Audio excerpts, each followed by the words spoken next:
स्वागत है आपका medical officers Rajasthan YouTube channel पर।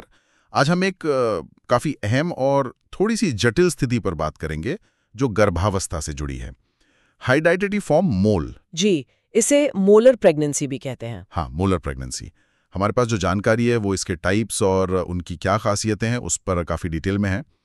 तो चलिए इसी जानकारी को थोड़ा खोलते हैं, समझते हैं कि ये हाइडेटिडिफॉर्म मोल है क्या, और जो इसके दो मुख्य प्रकार हैं, कंप्लीट मोल और पार्शियल मोल, उनमें आखिर क्या फर्क है, क्यों ये जानना जरूरी है। बिल्कुल। तो एकदम बेसिक से शुरू करें। ये हाइडेटिडिफॉर्म मोल मतलब होता क्या है ये? देखिए, आसान शब्दों में जो नॉर्मल प्रेगनेंसी में प्लेसेंटा बनता है ना, उसमें होती है कोरियोनिक विलाय। हाँ, विलाय। तो इस कंडीशन में हाइडेटिडिफॉर्म मोल में इन्हीं विलाय में गड़बड़ी आ जाती है। इनमें पानी भर जाता है, सिस्टिक स्वेलिंग हो जाती है, जैसे पानी के छोटे छोटे दाने या अंगूर के गुच्छे हों। अच्छा, अंगूर के गुच्छे जैसा। हाँ, कुछ वैसा। और साथ ही इनको कवर करने वाली जो सेल्स हैं, कोरियोनिक एपिथेलियम, खासकर जो ट्रोफोब्लास्ट सेल्स हैं, वो असामान्य रूप से मतलब जरूरत से ज्यादा बढ़ने लगती हैं। प्रोलिफरेशन कहते हैं इसे। बस यही है ये कंडीशन। ओके, तो ये विलाय की बनावट और सेल्स की ग्रोथ में प्रॉब्लम है। और लक्षण क्या होते हैं इसके? मतलब कैसे शक होता है कि हो सकता है? देखिए, सबसे आम जो लक्षण है वो है वजाइनल ब्लीडिंग, योनि से रक्तस्राव, खासकर पहली तिमाही में।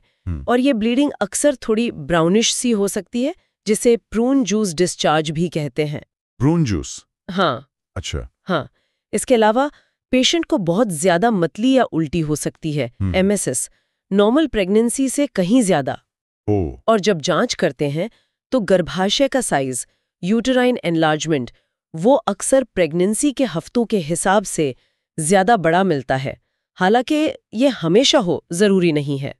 और कुछ केसेस में पेल्विक एरिया में दबाव या दर्द भी महसूस हो सकता है। आपने कहा बहुत ज्यादा उल्टी, इसका किसी हार्मोन से कनेक्शन है क्या? हाँ, बिल्कुल है। ये जो मोलर प्रेगनेंसीज होती हैं, इनमें खून में एचसीजी हार्मोन का लेवल बहुत ज्यादा बढ़ जाता है। HCG, human chorionic gonadotropin? जी हाँ, वही हार्मोन जो प्रेगनेंसी टेस्ट पॉजिटिव करता है। लेकिन यहाँ इसका लेवल नॉर्मल से बहुत ऊंचा, मतलब असामान्य रूप से हाई होता है, कई बार लाखों में। लाखों में? बाप रे। हाँ, और एचसीजी का यही बहुत ज्यादा लेवल कई दूसरी दिक्कतें पैदा कर सकता है, जैसे ये थायराइड ग्लैंड को स्टिमुलेट करके हाइपरथायरॉयडिज्म कर सकता है। अच्छा। ओवरीज में पानी भरी बड़ी बड़ी सिस्ट बन सकती हैं, जिन्हें थेका ल्यूटीन सिस्ट कहते हैं। बहुत सिवियर उल्टियां, मतलब हाइपर एमेसिस ग्रेविडेरम, और कभी-कभी तो जो प्री एक्लैम्प्सिया के लक्षण होते हैं ना, जैसे ब्लड प्रेशर बढ़ना, यूरिन में प्रोटीन आना। हाँ, वो तो बाद में होते हैं ना? हाँ, नॉर्मली बाद में होते हैं, पर मोलर प्रेगनेंसी में वो 20 हफ्ते से पहले ही दिख सकते हैं। Early onset pre eclampsia. समझ गया। तो ये हाई एचसीजी ही अपने आप में कई प्रॉब्लम्स की जड़ है। अच्छा, अब आते हैं इसके टाइप्स पर। कंप्लीट और पार्शियल मोल, इनमें क्या बेसिक फर्क है? कैरियोटाइप्स से शुरू करें, जेनेटिक बनावट से। हाँ, ये बहुत ही फंडामेंटल फर्क है और यहीं से बाकी सारे अंतर जोड़े हैं। देखिए, कंप्लीट मोल का जो कैरियोटाइप होता है वो आमतौर पर 46XX होता है। सबसे कॉमन यही है। 46XX, ये तो नॉर्मल जैसा लग रहा है। हाँ, नंबर तो नॉर्मल है, 46 क्रोमोसोम, लेकिन खास बात यह है कि ये सारे के सारे क्रोमोसोम पिता से आते हैं, पैटर्नल ऑरिजिन। माँ का कोई जेनेटिक मटेरियल इसमें नहीं होता। एक मिनट, सारे पिता से, माँ का कुछ नहीं? ये कैसे होता है? ये तब होता है जब या तो एक स्पर्म एक ऐसे एग को फर्टिलाइज करे जिसका खुद का न्यूक्लियस खाली हो, मतलब इन्यूक्लिएटेड एग, और फिर वो स्पर्म अपने क्रोमोसोम डबल कर ले। इससे बनता है 46XX सारे पिता के। अच्छा। या फिर कभी-कभी ऐसा होता है कि 2 स्पर्म मिलके एक खाली अंडे को फर्टिलाइज कर देते हैं, तब बनता है 46XY, वो भी सारे पिता के। तो मतलब जेनेटिकली सिर्फ पिता का कंट्रीब्यूशन है। और पार्शियल मोल में? पार्शियल मोल में अलग कहानी है। उसका कैरियोटाइप होता है ट्रिप्लॉइड। मतलब? कुल 69 क्रोमोसोम होते हैं। 69? हाँ, 69XXX, 69XXY या 69XYY। ये तब बनता है जब 2 स्पर्म एक नॉर्मल एग को फर्टिलाइज करते हैं, जिसमें माँ का जेनेटिक मटेरियल 23 क्रोमोसोम मौजूद होता है। मतलब 2 स्पर्म और एक एग? जी, तो नतीजा होता है माँ का एक सेट 23 और पिता के 2 सेट 23 + 23 = 46, कुल मिला के 69। ये तो बनने के तरीके में बहुत बड़ा फर्क हो गया। क्या ये जेनेटिक फर्क इनकी बनावट मतलब माइक्रोस्कोप में देखने पर या इनमें भ्रूण होता है या नहीं, इसको भी अफेक्ट करता है? बिल्कुल करता है, सीधे तौर पर, क्योंकि कंप्लीट मोल में माँ का जेनेटिक हिस्सा है ही नहीं, तो उसमें भ्रूण मतलब फीटस या एमनियोटिक फ्लूइड या फीटस का कोई भी पार्ट वो बिल्कुल नहीं होता। कुछ भी नहीं? नहीं।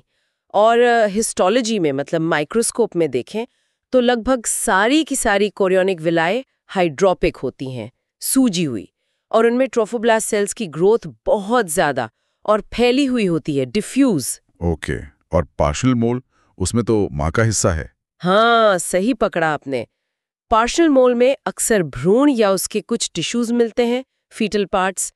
हालांकि ये भ्रूण आमतौर पर बहुत अबनॉर्मल होता है और सरवाइव नहीं कर पाता। एमनियोटिक फ्लूइड भी हो सकता है। और हिस्टोलॉजी में भी फर्क साफ दिखता है। इसमें कुछ विलाएं हाइड्रोपिक होती हैं, पर कई नॉर्मल भी दिख सकती हैं। और ट्रोफोब्लास्ट सेल्स की जो ग्रोथ है वो अगर होती भी है तो फोकल होती है, मतलब कुछ कुछ जगह पर, और हल्की होती है, कंप्लीट मोल जैसी फैली हुई और बहुत ज्यादा नहीं। अच्छा, मतलब मिक्सचर जैसा दिखता है। हाँ, कह सकते हैं। विलाई के साइज में भी काफी फर्क दिखता है। ये तो हुई हिस्टोलॉजी की बात। कोई खास टेस्ट या मार्कर है जो इन दोनों में पक्का फर्क बता सके? हमारे नोट्स में P57 प्रोटीन का जिक्र है। हाँ, P57 ये बहुत काम का मार्कर है। इम्यूनोहिस्टोकेमिस्ट्री से देखते हैं इसे। देखिए, P57 एक जीन है, CDKN1C भी कहते हैं इसे, जो सिर्फ माँ के क्रोमोसोम से एक्सप्रेस होता है, पिता वाले से नहीं। सिर्फ माँ वाले से? हाँ, इसे जीनोमिक इम्प्रिंटिंग कहते हैं। अब सोचिए, कंप्लीट मोल में तो सारे क्रोमोसोम पिता के हैं, माँ का तो है ही नहीं। हाँ, सही बात है। तो जाहिर है कंप्लीट मोल में P57 प्रोटीन बनेगा ही नहीं, तो स्टेनिंग में वो नेगेटिव आता है, P57 नेगेटिव। और पार्शियल मोल में माँ का सेट होता है तो उसमें P57 प्रोटीन बनता है, क्योंकि उसमें मैटरनल जीनोम है, इसलिए पार्शियल मोल P57 पॉजिटिव आता है। अरे वाह! तो ये हिस्टोलॉजी में इन दोनों में फर्क करने का एक बहुत भरोसेमंद तरीका है, खासकर जब सिर्फ देखकर तय करना मुश्किल हो। ये दिखाता है कि कैसे मॉलिक्यूलर लेवल की जानकारी डायग्नोसिस में मदद करती है। वाकई काफी इंटरेस्टिंग है ये। अच्छा, वापस क्लिनिकल लक्षणों पर आते हैं। गर्भाशय का साइज और HCG लेवल, क्या उसमें भी फर्क दिखता है इन दोनों में? हाँ जी, आमतौर पर दिखता है। कंप्लीट मोल में गर्भाशय का साइज अक्सर प्रेगनेंसी के हफ्तों के हिसाब से काफी ज्यादा बड़ा होता है, सिग्निफिकेंटली लार्जर। और HCG लेवल, जैसा हमने कहा, वो बहुत ही ज्यादा होता है, मार्केडली एलिवेटेड, अक्सर 1 लाख से भी ऊपर। इसीलिए हमने इसे ऊपर से दिखाया था। ओके, बहुत ज्यादा। और यही बहुत हाई HCG उन सिवियर लक्षणों का कारण बनता है, हाइपरेमेसिस, हाइपरथायरॉयडिज्म, अर्ली प्री एक्लैम्सिया। समझ गया। तो कंप्लीट मोल इक्वल बड़ा गर्भाशय, बहुत ज्यादा HCG। और पार्शियल मोल में? पार्शियल मोल में गर्भाशय का साइज या तो नॉर्मल हो सकता है हफ्तों के हिसाब से, या थोड़ा छोटा भी हो सकता है, या बस थोड़ा बड़ा, मतलब कंप्लीट जितना बड़ा नहीं होता। ओके। और HCG का लेवल भी बढ़ता तो है, पर आमतौर पर कंप्लीट मोल जितना ज्यादा नहीं, मॉडरेटली एलिवेटेड। हाँ, बस। तो लक्षण भी उतने गंभीर नहीं होते होंगे? हाँ, अक्सर हाइपरेमेसिस या हाइपरथायरॉयडिज्म जैसे लक्षण या तो हल्के होते हैं या होते ही नहीं हैं। ये फर्क तो डायग्नोसिस में हेल्प करते होंगे। और इमेजिंग, अल्ट्रासाउंड में कैसे दिखते हैं ये? उसमें भी कुछ पैटर्न होता है क्या? हाँ, अल्ट्रासाउंड काफी मददगार है। कंप्लीट मोर का जो क्लासिक अल्ट्रासाउंड अपीयरेंस है वो बहुत टिपिकल है। उसमें फीटस या एमनियोटिक सैक नहीं दिखता। कुछ नहीं? नहीं, उसके बजाय यूट्रस के अंदर बहुत सारी छोटी छोटी सिस्टिक स्पेस दिखती हैं, वो सूजी हुई विलाई के कारण। इसे अक्सर हनीकॉम्ब पैटर्न कहते हैं। हनीकॉम्ब, मधुमक्खी के छत्ते जैसा? हाँ, या फिर अंगूर के गुच्छे जैसा, क्लस्टर्स ऑफ ग्रेप्स। और कभी-कभी इसे बर्फीले तूफान जैसा दिखने के कारण स्नो स्टॉर्म अपीयरेंस भी कहते हैं। Snow storm, okay. और हाँ, साथ में ओवरीज में बड़ी-बड़ी फेका ल्यूटिन सिस्ट भी दिख सकती हैं, वो हाई HCG के कारण। एकदम अलग ही पिक्चर है। और पार्शियल मोल का अल्ट्रासाउंड? फीटस दिख सकता है। फीटल पार्ट्स में भी प्रेजेंट। फीटस दिख सकता है? हाँ, चाहे वो जीवित हो या ना हो। एमनियोटिक फ्लूइड भी हो सकता है, प्लासेंटा का साइज बड़ा हुआ हो सकता है, और उसमें कुछ सिस्टिक या फोकल हाइड्रोपिक बदलाव दिख सकते हैं, पर वो कंप्लीट मोल वाला फैला हुआ स्नो स्टॉर्म पैटर्न नहीं होता। अच्छा। एक और चीज देखते हैं, गेस्टेशनल सैक का ट्रांसवर्स डायमीटर और फीमर लेंथ का रेशियो वो पार्शियल मोल में ज्यादा हो सकता है।